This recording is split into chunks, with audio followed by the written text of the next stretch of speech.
우리 옆 사람이 인사하겠습니다. 갑절의 은혜를 받으시기 바랍니다. 갑절의 은혜 받으시기 바랍니다.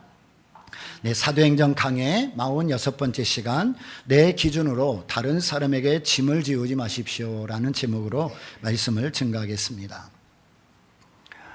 해외 선교사님들이 인종, 언어, 문화, 생활 환경이 다른 여러 지역과 나라에서 복음 전한다는 게 참 힘들고 어렵습니다. 효과적인 선교를 위해서는 그 나라와 국민들을 이해하고 동지성을 갖기 위해서 그들의 언어와 문화를 익히는 것이 굉장히 중요합니다. 그럼에도 불구하고 보이지 않는 갈등과 문화적인 차이로 인해서 어려움을 겪는 경우가 참 많습니다. 이 선교사님들이 고국에 와서 선교하는 과정들을 보고할 때 보면 참 하나님이 행하신 놀라운 일들도 있지만 말하지 않는 그 속에 갈등과 어려움과 참 말할 수 없는 고통들이 담겨 있는 것들을 많이 보게 됩니다. 그런 어려움들을 극복하면서 현지에서 사역하는 선교사님들을 보면 참 대단한 분들이라고 생각이 됩니다. 오늘 본문은 바울과 바나바가 1차 전도 여행을 마치고 안디옥으로 돌아와서 선교 보고를 마칩니다. 그리고 다시 예루살렘에 방문하여 사도들 앞에서 또 많은 성도들 앞에서 선교 보고를 하러 내려온 장면입니다. 안디옥에 있을 때도 어떤 유대인들이 와서 할례와 모세의 율법을 신자들에게 요구해야 된다는 것 때문에 적지 않은 논쟁들이 있었는데, 예루살렘에 왔더니 거기서도 유대인들 가운데 예수 믿는 사람들이 할례를 받고 모세의 율법을 지켜야 구원받는다는 것들을 강하게 요구하게 되었습니다. 그래서 사도들이 이것 때문에 갈등이 생겨서 어려운 문제로 인하여 서로 의논하는 내용이 기록되어 있습니다. 제일 먼저 베드로가 일어나서 고넬료 가정에서 했던 일을 상기하며 그 이야기들을 반박합니다. 내가 성령님의 지시를 따라서 기도하는 가운데 환상을 보고 고넬료 가정에 방문했었다. 그리고 거기서 복음을 전하는데 할례와 율법에 관한 아무런 조건이 없었음에도 불구하고 성령이 그곳에 강력하게 임하는 것을 나는 경험했다. 성령이 이방인들에게도 임하게 되었다는 것은 하나님이 그들도 이미 받으셨다는 뜻인데 왜 우리는 조건을 만들어 그들에게 짐을 지우려 하느냐 하면서 반박하는 겁니다. 그리고 그곳에 있던 사람들이 바울과 바나바로 인하여 이방 전도를 했을 때 하나님께서 바울과 바나바를 통해서 얼마나 크고 위대한 일들을 행하셨는지를 듣게 하셨습니다. 이어서 야고보 사도도 말합니다. 선지자 아모스는 이방이 하나님의 백성으로 부름받은 것을 이미 예언해 놓았다. 그것이 하나님의 뜻이다. 그러나 우리가 이 사람들에게 다른 짐을 지울 것이 아니라 다만 우리가 요구하는 일부의 내용을 편지 써서 보내는 것이 좋다고 생각한다. 그래서 사람들이 서로 일부 합의하여서 편지를 보내게 돼요. 그 내용이 오늘 본문 20절에 나옵니다. 다만 우상의 더러운 것과 음행과 목매어 죽인 것과 피를 멀리하라는 것입니다. 여기 어디에도 할례를 받아라, 율법을 지켜라 말하지 않습니다. 예수님이 이 세상에 오신 것은 죄인을 구원하시기 위함입니다. 예수님은 죄인과 무지한 자와 반대하는 모든 사람들을 구원하러 이 땅에 오셨습니다. 한마디로 구원받을 자격이 없는 사람들을 구원하러 오신 것입니다. 예수님이 주시는 구원은 어떤 자격이나 또 조건을 결코 요구하지 않습니다. 20절에 요구한 다만 우상의 더러운 것과 음행과 목매어 죽인 것과 피를 멀리하라, 이 역시도 자격이나 조건을 말하는 것이 아니라 구별됨을 말하고 있는 겁니다. 여기 구별이란 예수를 믿는 자와 그렇지 않은 자의 구별입니다. 예수를 믿는 자로서 가져야 되는 정체성에 관한 말씀인 겁니다. 로마서 14장 1절로 3절에 보면 믿음이 연약한 자를 너희가 받되 그의 의심하는 바를 비판하지 말라. 어떤 사람은 모든 것을 먹을 만한 믿음이 있고 연약한 자는 채소를 먹느니라. 먹는 자는 먹지 않는 자를 업신여기지 말고 먹지 못하는 자는 먹는 자를 판단하지 말라. 이는 하나님이 저를 받으셨음이니라. 먹는 자는 먹지 않는 자를 업신여기지 말고 또 먹지 않는 자는 먹는 자를 비판하지 말라는 겁니다. 고대 사회는 국가와 종교가 연합이 되어 있는 경우가 참 많았습니다. 그래서 국가의 권위와 그리고 권력의 기반을 종교에 두는 경우가 많았습니다. 그래서 그 국가가 섬기는 신에게 육류 제물을 바친 후에 시중에 나오는 겁니다. 그러니까 시장에서 파는 모든 고기는 다 우상 제단에 드려진 다음 시장에 나오는 겁니다.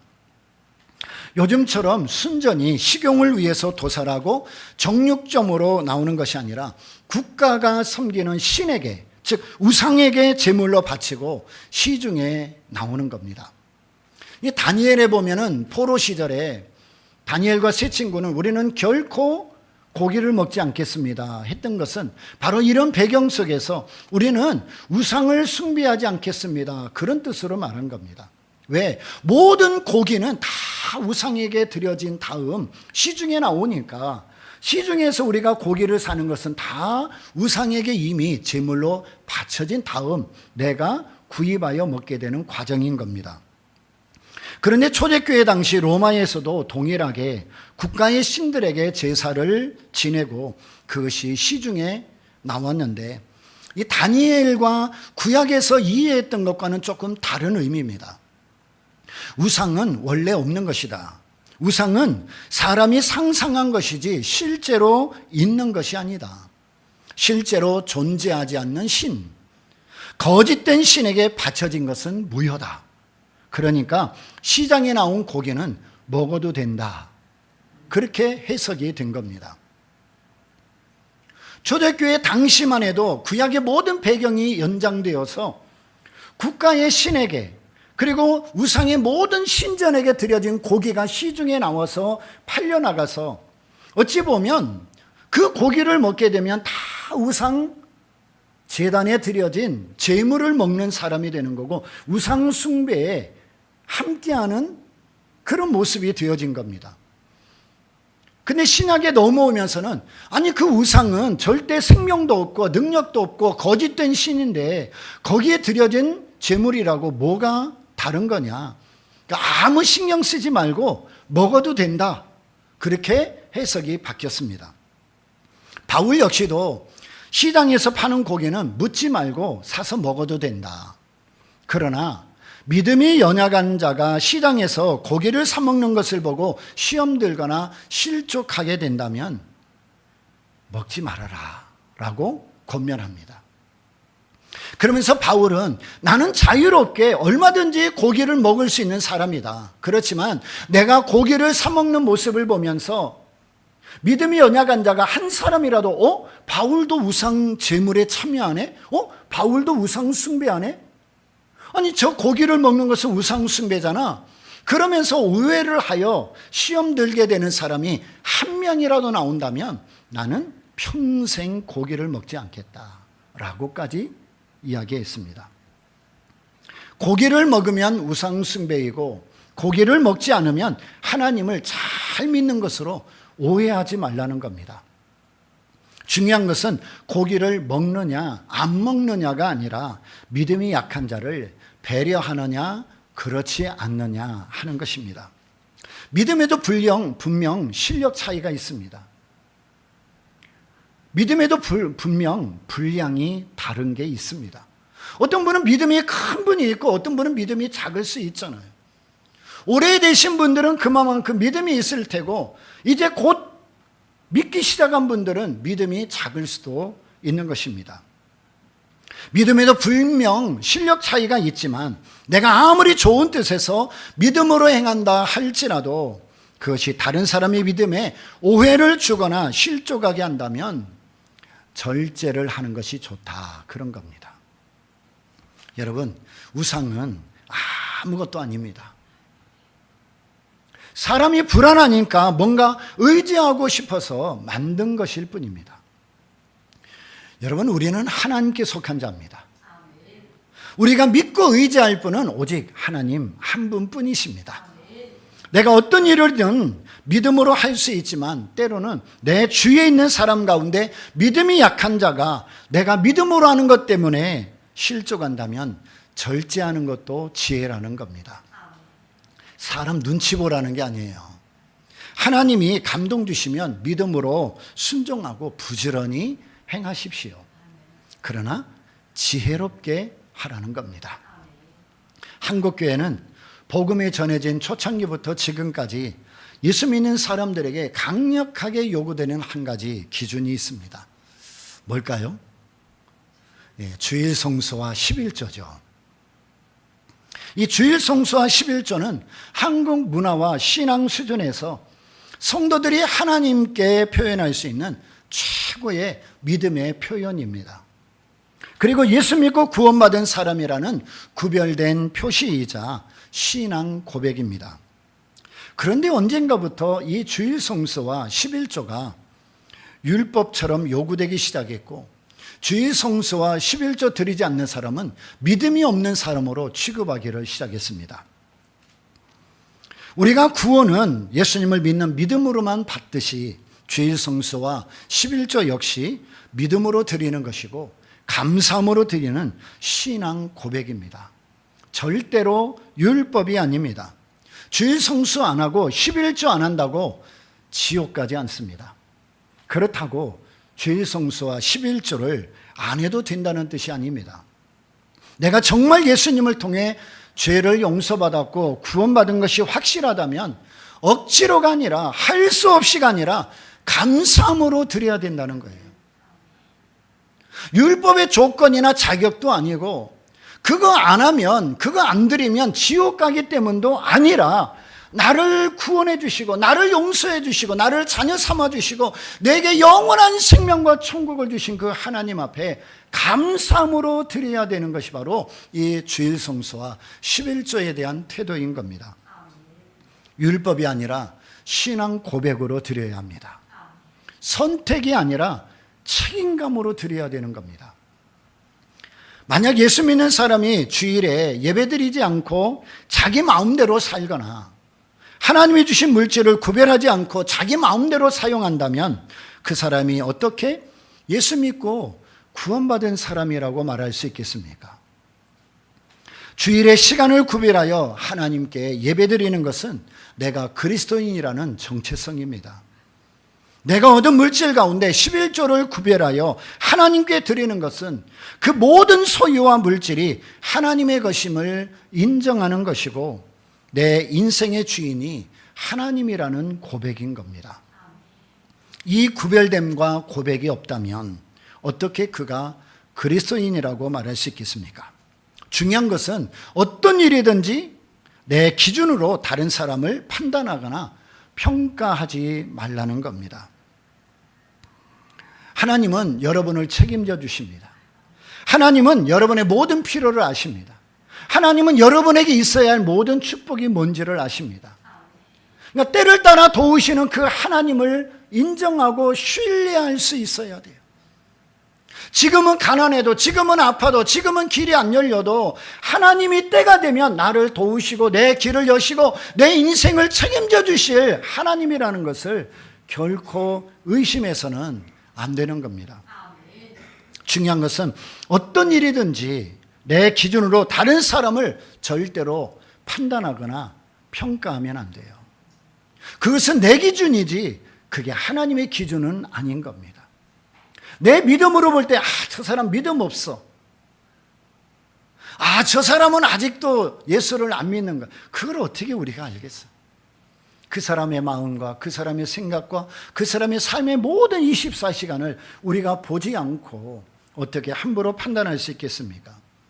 믿음이 크면 큰 대로 헌신하고 작으면 작은 대로 충성하면 됩니다. 믿음이 큰 분은 믿음이 작은 분을 판단하지 마시고 믿음이 작은 분은 믿음이 큰 분을 보면서 나도 믿음이 커져야 되겠구나. 그렇게 기도하면 되는 겁니다. 최근에 제가 아는 한 교회에서는 이 젊은 부부가 헌금 때문에 시험 들어 교회를 떠났다는 이야기를 들었습니다. 이 젊은 부부는 자기 가족과 자녀들을 위해서는 얼마가 되든지 간에 아낌없이 쓰는 부부인데 헌금이나 기부나 어려운 이웃을 도와주는 일에는 정말로 인색한 부부였습니다. 그러니 당연히 헌금도 잘 안 했겠죠. 그런데 한 집사님이 차를 타고 오가면서 이 젊은 부부에게 근데 왜 헌금을 안 하시냐고 물은 거예요. 그러면서 하지 말아야 할 말을 하고 말았어요. 그렇게 11조 하기 힘들고 헌금하기 힘들면 주일마다 교회에서 밥 먹잖아요. 그럼 밥값이라도 내야지. 그래 버린 거예요. 그 말 때문에 시험들은 나가버렸어요. 여러분, 우리 교회는 절대 정신값 안 받습니다. 우리 교회는 절대 전신값 안 받으니까 절대 부담 갖지 마시기 바라요. 제가 볼 때 시험들어 나간 분들도 온전한 믿음이 아니고 헌금 안 한다고 밥값이라도 내라고 한 분도 성숙한 믿음의 사람은 아닙니다. 여러분, 무슨 일을 하든지 죽게 하듯 하시면 돼요. 믿음으로 하시면 됩니다. 감사함으로 하면 됩니다. 여러분이 행하는, 여러분이 순종하는, 여러분이 충성하는, 여러분이 헌신하는 그 모습이 바로 여러분의 수준이고 여러분의 믿음인 겁니다. 믿음을 정죄하는 데 쓰지 마시고 말씀을 상대방 평가하는 기준으로 쓰시면 안 되는 겁니다. 에베소서 4장 20절로 24절에 보면 예수 믿는 사람들이 어떻게 살아가야 할지를 우리에게 말씀합니다. 우리 같이 한번 읽어볼까요? 오직 너희는 그리스도를 이같이 배우지 아니하였느니라. 진리가 예수 안에 있는 것 같이 너희가 과연 그에게서 듣고 또한 그 안에서 가르침을 받았을진대 너희는 유혹의 욕심을 따라 썩어져가는 구습을 좇는 옛사람을 벗어버리고 오직 심령으로 새롭게 되어 하나님을 따라 의와 진리의 거룩함으로 지으심을 받은 새 사람을 입으라. 아멘. 유혹의 욕심을 따라 썩어져가는 구습에서 벗어나야 합니다. 사는 게 귀찮고 힘들고 어렵다고 체념하거나 절망하거나 포기하면 안 됩니다. 일이 뜻대로 안 된다고 다른 사람 비난하거나 핑계대면 안 됩니다. 여러분, 비난한다고 상대방은 절대 달라지지 않습니다. 정치인 아무리 욕해 보십시오. 정치가 변합니까? 부자들 아무리 욕하고 손가락질해 보십시오. 여러분을 도와줄 수 있겠습니까? 그렇지 않습니다. 그래서 성경은 차라리 내 마음을 바꾸고 심령을 새롭게 하여 의와 진리의 거룩함으로 지으심을 받은 새 사람이 되라고 말합니다. 이게 예수 믿는 사람입니다. 다른 사람 변하기를 기다리기 전에 내가 먼저 변하면 돼요. 다른 사람 바뀌기를 전에 내가 먼저 바뀌면 돼요. 다른 사람이 나를 사랑하고 섬기기 전에 내가 먼저 사랑하고 섬기면 돼요. 그게 예수 믿는 거예요. 대부분은 자기 중심으로 상대방을 맞춰가려고 그래요. 내 기준에 맞추려고 그래요. 내가 원하는 대로 해주기를 원해요. 부부도 그렇잖아요. 남편은 아내가 나를 맞춰주기 원하고 아내는 남편이 나를 맞춰주기 원하고 부모는 자식들이 부모 기준에 맞춰주기 원하고 자녀는 부모가 우리를 좀 알아주기 원하고 그러면 영원한 평행선이 되는 거예요. 여러분, 행복이나 또 기쁨이나 감사나 만족은 다른 데 있지 않아요. 상대방을 먼저 볼 때 주어지는 거예요. 제가 요즘에 계속 깨닫고 있는 것 중에 하나가 예수 믿는 거는 나를 부인하고 내 십자가 지고 날마다 죽는 연습하는 거구나. 근데 그런 마음을 가지고 계속 살아가니까 우리 집안에 큰 소리가 안 나요. 갈등이 없어요. 싸움이 없어요. 참 결혼 30주년까지는 보이지 않는 어려움들이 없지 않아 있었는데 30주년이 돼서 제가 정신을 차리니까 제가 철이 드니까 저는 태어날 때부터 김희철 철이 들었거든요. 근데 제가 참 무지하고 못돼가지고 결혼 30년이 되어서야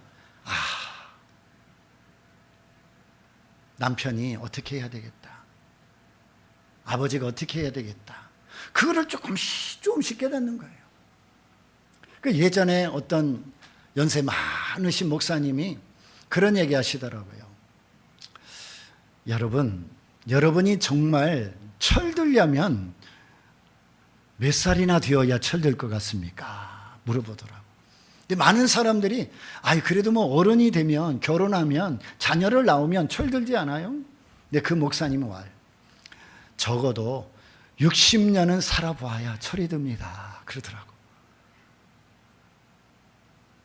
60년은 살아봐야 철이 든다고. 제가 보니까 그런 것 같아요. 제가 60을 살아보니까 이제서 제가 철이 드는 거예요.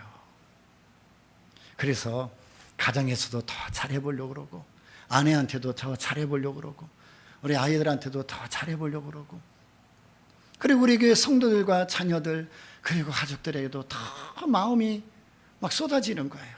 네. 그냥 마음이 늘 우리 교회, 우리 성도들 거기에 가 있어요. 제 눈이 항상 우리 교회와 여러분들에게 있는 거예요. 이게 철이 드니까 그러더라고요. 목사도 철이 들어야 목회를 좀 하는 것 같아요.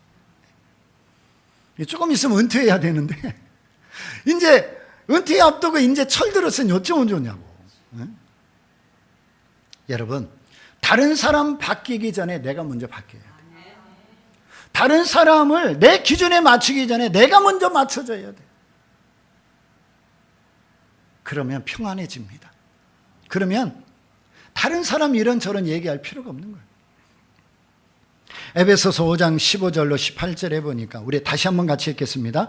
그런즉 너희가 어떻게 행할 것을 자세히 주의하여 지혜 없는 자같이 말고 오직 지혜 있는 자같이 하여 세월을 아끼라. 때가 악하니라.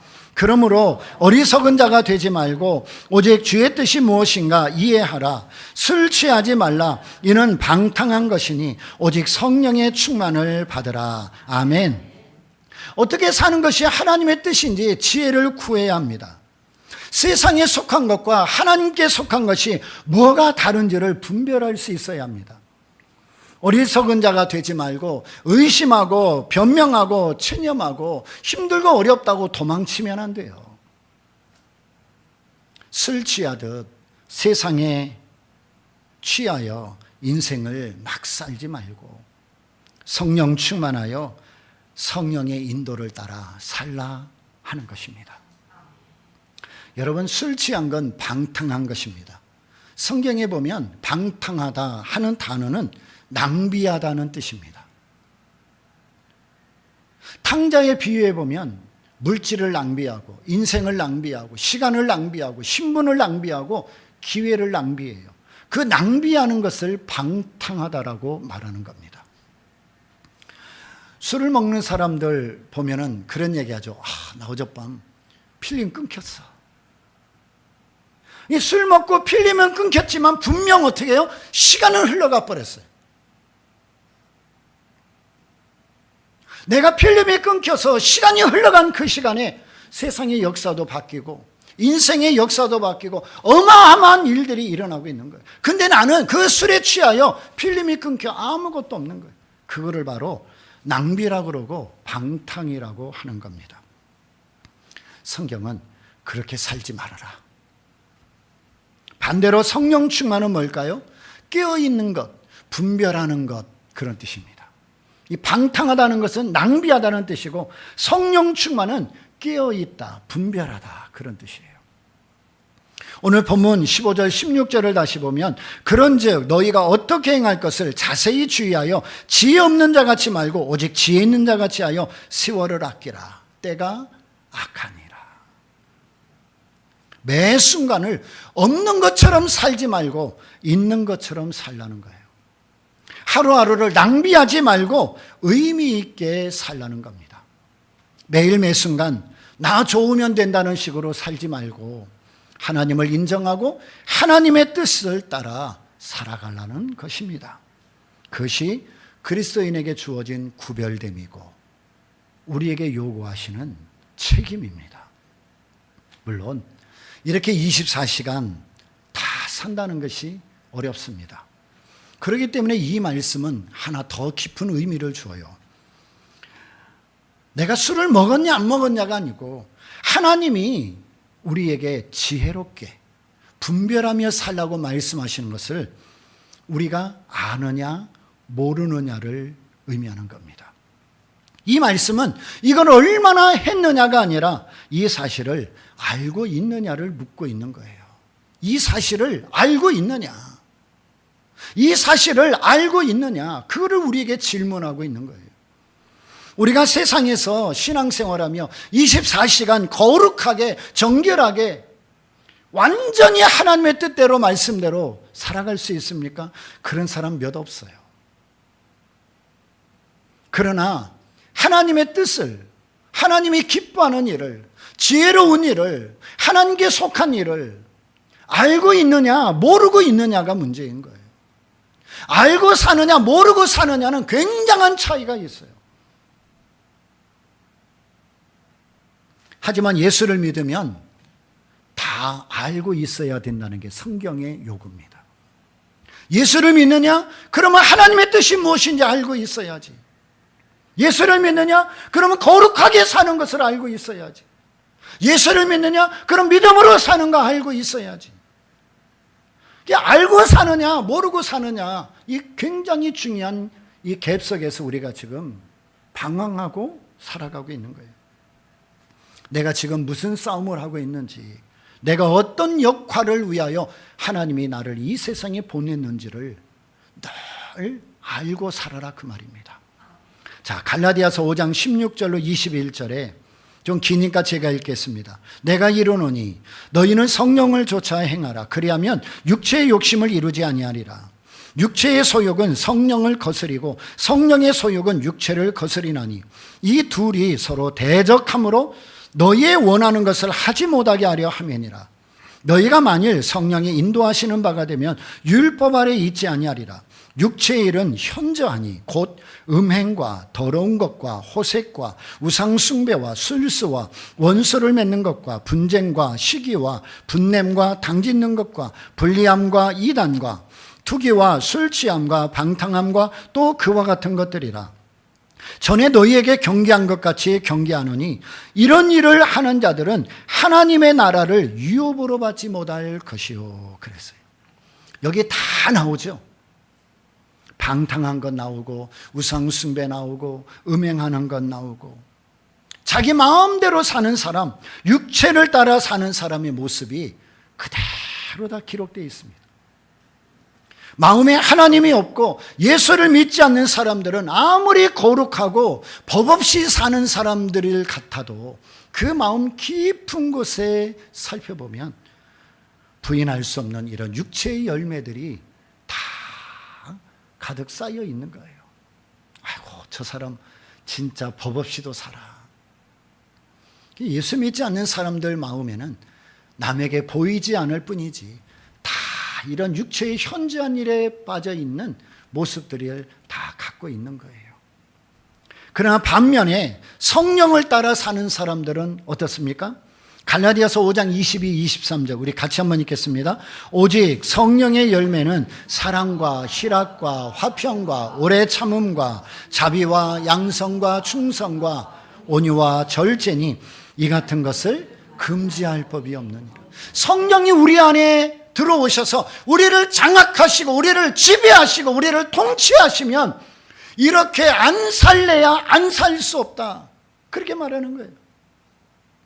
여러분, 육체의 현저한 일은 내 마음에 예수가 없기 때문에, 하나님이 안 계시기 때문에 노력하지 않아도 아까와 같은 그런 일들이 자연스럽게 나타나요.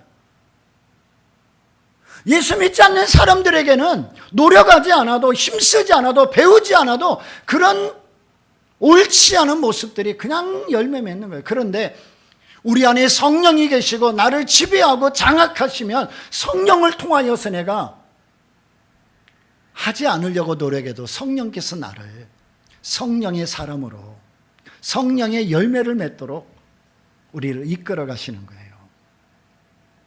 여러분, 성령이 우리를 지배하셔야 돼요. 성령이 우리를 장악해 주셔야 돼요. 성령이 우리를 통치하셔야 돼요. 내가 나를 통치하고 내가 내 마음대로 행하고 내가 원하는 대로 결정하고 하나님과 상관없이 살면 예수 믿는 사람도 얼마든지 육체의 현재한 일의 모습을 가지고 살 수 있어요. 그런데 죽고 또 죽고 부인하고 또 부인하고 낮아지고 또 낮아지고 좁은 길로 가고 좁은 문으로 들어가고 그러다 보면 성령님께서 우리의 삶을 주도적으로 이끌어 가셔서 사랑, 희락, 화평, 오래 참음, 자비, 양선, 충성, 온유, 절제와 같은 아름다운 성령의 열매들을 맺게 해주시는 것입니다. 근데 여기 보면 성령의 열매를 말씀하시면서 기도 많이 해야 된다, 성경 많이 읽어야 된다, 전도 많이 해야 된다, 봉사 많이 해야 된다, 그렇게 말하지 않아요. 오히려 내가 하는 일에 이런 열매가 있느냐라고 묻고 있습니다. 우리는 기도 많이 하고 봉사 많이 하고 성경 많이 읽고 거룩하게 살아야만 하나님의 사람이라고 평가할 때가 많지만 오늘 여기에 말씀해 보면 그런 기준을 요구하는 것이 아니라 내 삶 속에서 정말 이런 열매를 맺고 있느냐를 우리에게 묻고 있는 겁니다. 근데 이 열매는 모든 삶 속에서 나타나는 열매입니다. 우리가 볼 때 시시하고 반복적인 일상과 현실 속에서도 얼마든지 맺어질 수 있는 열매들입니다. 여러분이 자녀를 키우는 것, 공부시키는 것, 청소하는 것, 직장 다니는 것, 한 가족의 일원이 되는 것, 아버지가 되고 어머니가 되고 아들이 되고 딸이 되는 것, 이웃이 되고 누구의 친구가 되어주는 것, 열심히 신앙생활하는 것, 가족을 위해 기도하는 것, 교회를 위해 헌신하는 것, 누가 알아주지 않아도 믿음으로 사는 것, 대단한 지위와 신분과 존재가 없어도 이 열매는 열립니다. 근데 이 열매에 특징이 있어요. 이 열매는 열매부터 열리지 않습니다. 나무가 자라야 열매가 생깁니다. 우리는 예수 믿으면, 우리는 그냥 교회 다니면, 우리는 그냥 세례 받으면 자동적으로 이런 열매, 거룩함과 대단한 어떤 모습이 나타날 줄 알아요. 근데 인내심을 가지고 물을 주면서 끝까지 나무를 키워내야 그 나무에서 열매가 열리는 거예요. 이 열매는 성령으로 충만해야 열립니다. 지난 5월 31일 국민일보에 이름값 월급 내려놓고 요양병원 택한 간호사의 고백이라는 기사가 소개됐습니다.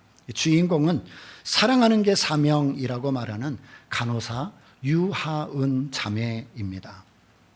그는 많은 간호사들의 꿈의 직장이라고 불리는 서울의 유명한 대학병원에 다녔지만 첫 2년 내내 매일 퇴사를 생각할 만큼 밥도 물도 제대로 마시지 못한 채 하루 종일 뛰어다녔고 몸과 마음이 지쳐서 병원 출근하는 날이 하루 이틀이 아니었습니다. 너무 힘들고 어려워서 하나님 앞에 기도하였지만 기도할 때마다 아직은 그 자리에 있어야 한다 하는 하나님의 마음을 주셔서 2년 반을 버텼습니다.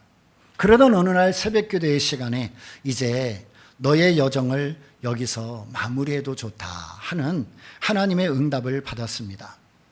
근데 막상 결단하려고 보니까 계속 있어도 좀 좋지 않을까 하는 마음이 들었습니다. 안정적인 월급, 누구나 알아줄 병원 이름값, 이런 것들을 내려놓을 때 주변에서 나한테 이런 말 저런 말 할 것 같은 시선의 두려움, 이런 복잡한 생각들이 자기 자신을 누르고 자신 역시도 세상의 가치들에 잡혀 있는 것을 마주하게 됐습니다. 하지만 내려놓는 것이 순종이라는 것을 깨닫고 하나님의 부르심이 가장 낮은 곳으로 가라는 것임을 알게 됐습니다.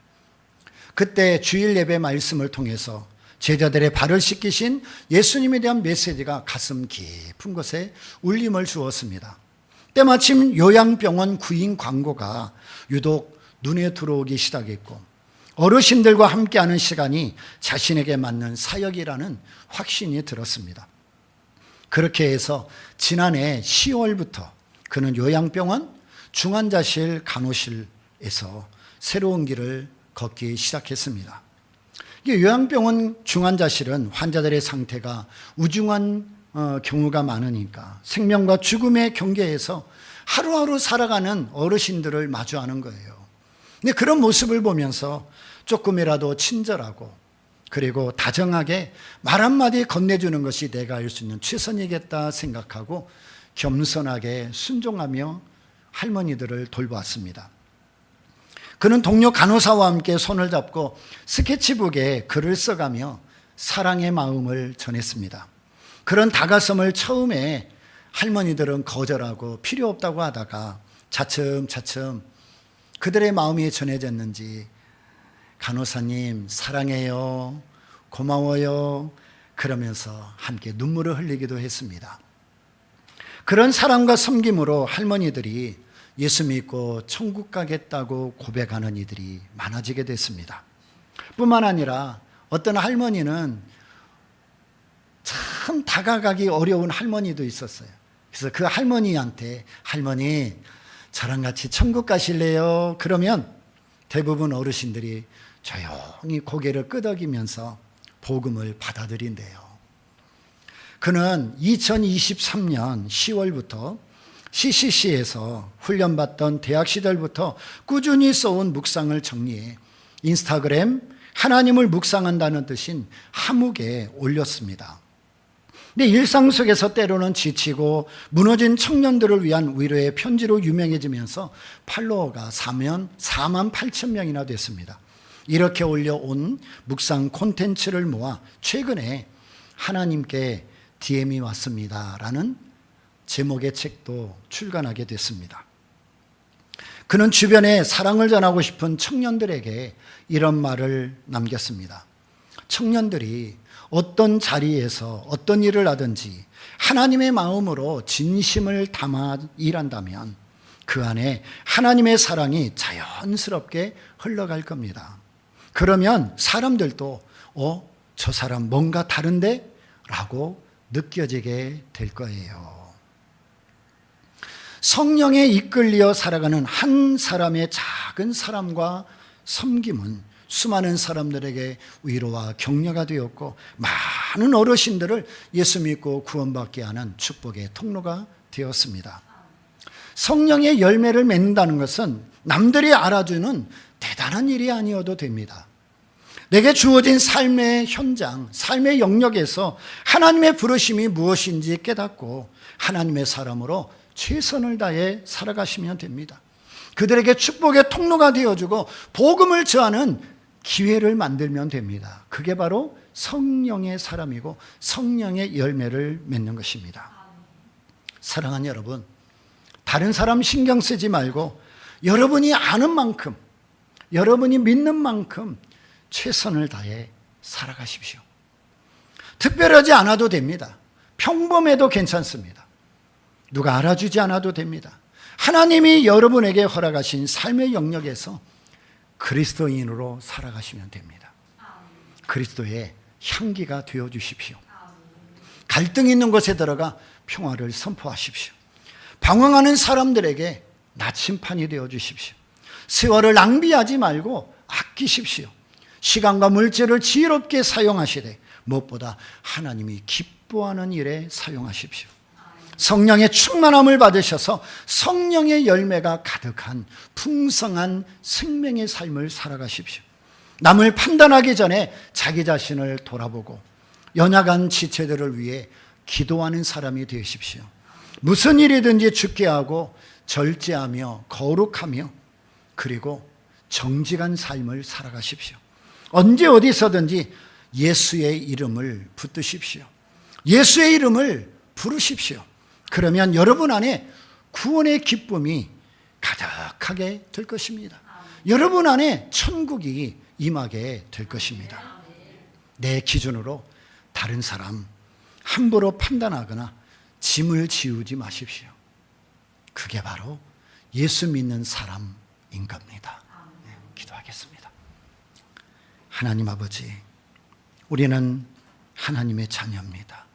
우리는 예수를 믿는 사람입니다. 우리는 구원받은 사람입니다. 우리는 세상이 갖지 못한 능력을 가진 사람입니다. 우리의 삶의 현장, 삶의 영역, 내게 주어진 모든 여건 속에서 그리스도인으로 살아가게 하시고 하나님의 뜻을 이루어가게 하시고 세월을 낭비하지 않고 최선을 다해 살아갈 수 있는 하나님의 사람들이 되게 하여 주옵소서. 내 기준으로, 내 눈으로 다른 사람 함부로 판단하거나 짐을 지우지 말고 오히려 사랑하고 섬기며 기도해 줄 수 있는 그리스도인들이 되게 하여 주옵소서. 예수님의 이름으로 기도드리옵나이다. 아멘.